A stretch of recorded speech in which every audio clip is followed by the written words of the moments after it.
Bismillahirrahmanirrahim. Assalamualaikum warahmatullahi wabarakatuh. Perkenalkan, nama saya Novi Fitriani dari kelas 2A Prodi PAI.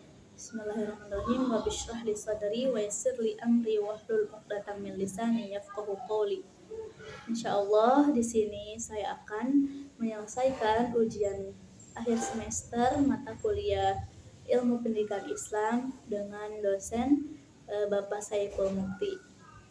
Insya Allah tugas yang beliau berikan adalah mereview sedikit materi-materi yang sudah kami pelajari di semester 2. Oke, sebelum kita masuk mereview materi, kita tahu dulu apa itu pendidikan.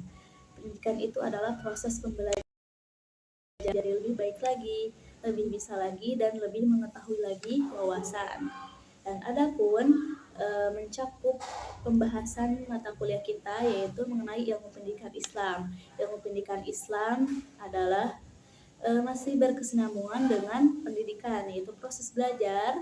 Jika ilmu pendidikan Islam ini berarti proses belajar untuk mempelajari ilmu-ilmu ajaran Islam agar melahirkan ma'rifatullah, akhlak, dan yang lainnya.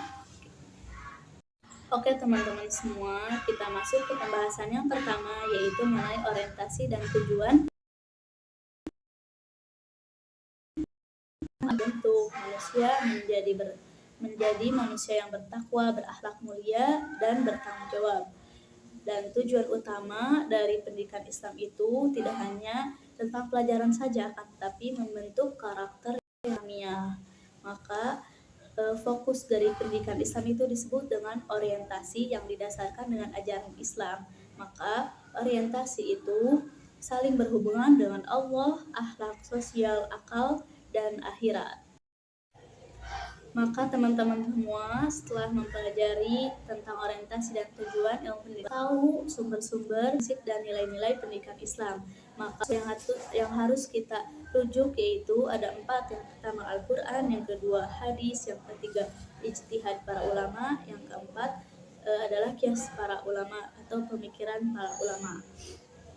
Dan prinsip-prinsip yang harus kita pegang juga dalam ilmu pendidikan Islam adalah prinsip tauhid, prinsip keseimbangan, prinsip kemanusiaan, prinsip amal, dan berupa pertimbangan antara akal dan wahyu. Dan pendidikan Islam juga berfokus kepada perkembangan antara individu dan sosial. Maka lahirlah nilai-nilai yang terbentuk dalam akidah, akhlak, ilmu, amal, keadilan, dan tanggung jawab. Maka dalam dunia pendidikan harus ada kurikulum yang berbasis Islam, yaitu adalah sebuah rancangan pembelajaran yang didasarkan dengan nilai ajaran Islam yang bertujuan untuk membentuk para pendidik agar bisa mengenal, menghayati, memahami, dan mengamalkan ajaran Islam.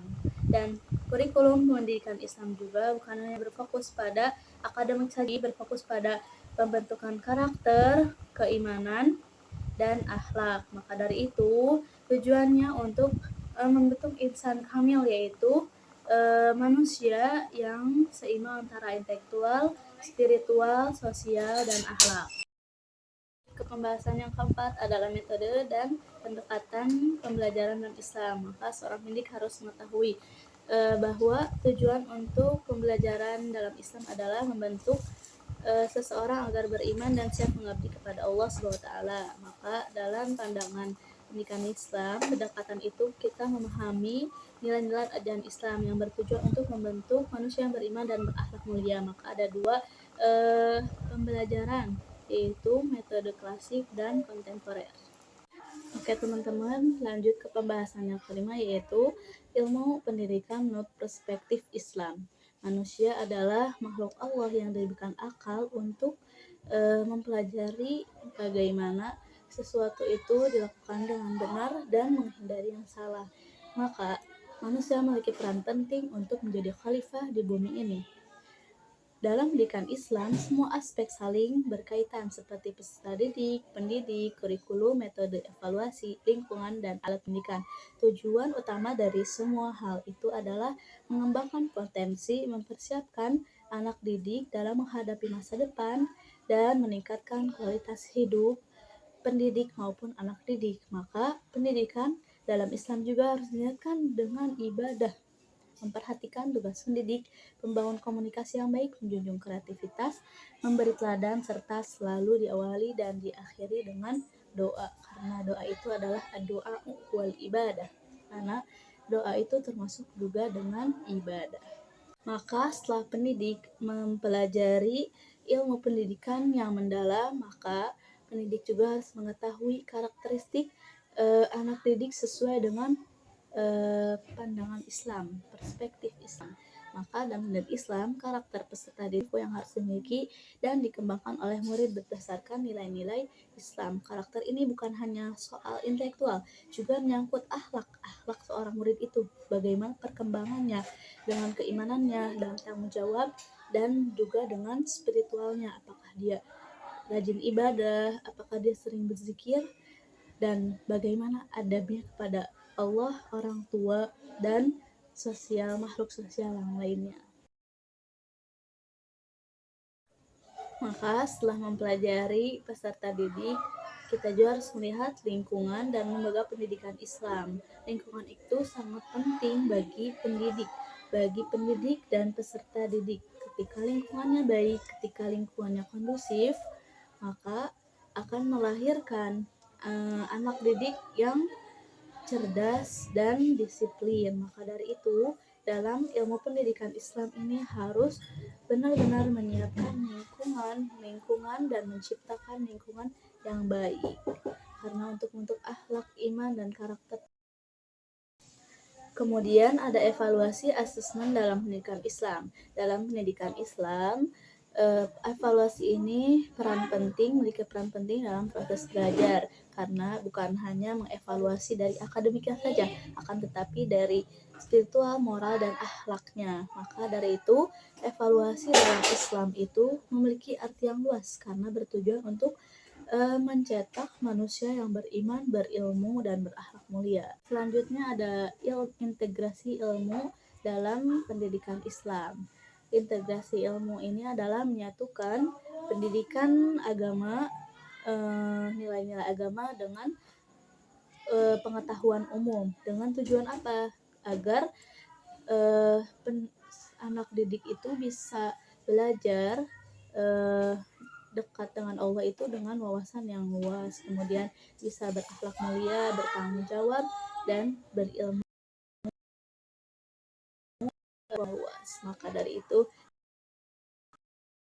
akan memasukkan dalam ilmu umum itu dengan nilai-nilai Islamnya, maka akan terbentuklah wawasan anak didik yang sesuai dengan nilai-nilai Islam.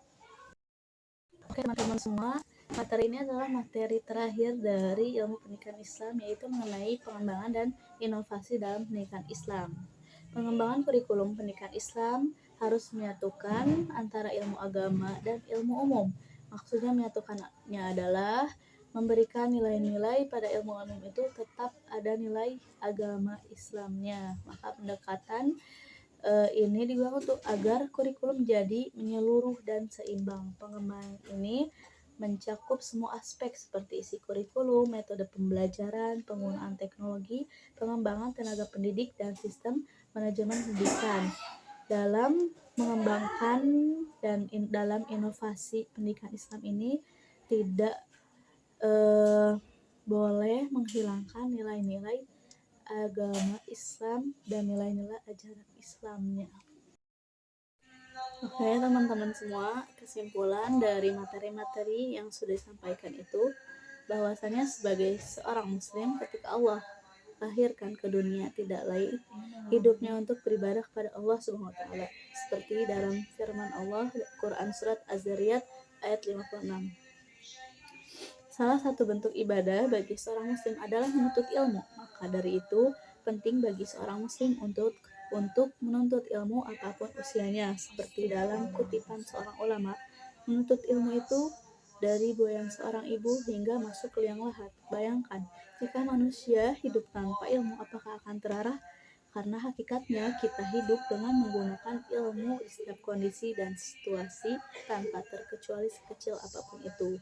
Maka jika ditanya apakah penting seorang mahasiswa mempelajari sebuah ilmu, apalagi sebagai seorang muslim mempelajari ilmu pendidikan Islam, jawabannya adalah sangat penting.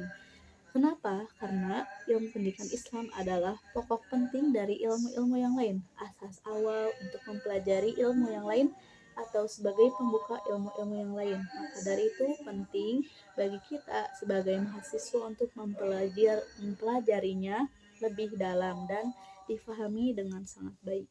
Lantas, langkah apa yang harus diambil setelah mendalaminya?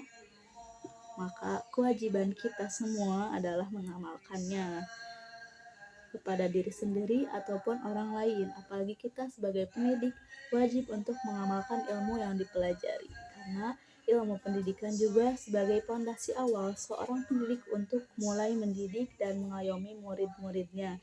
Karena terdapat orientasi, tujuan, dan hal-hal lain yang wajib pendidik pelajari. Hanya itu yang bisa saya sampaikan, semoga bermanfaat.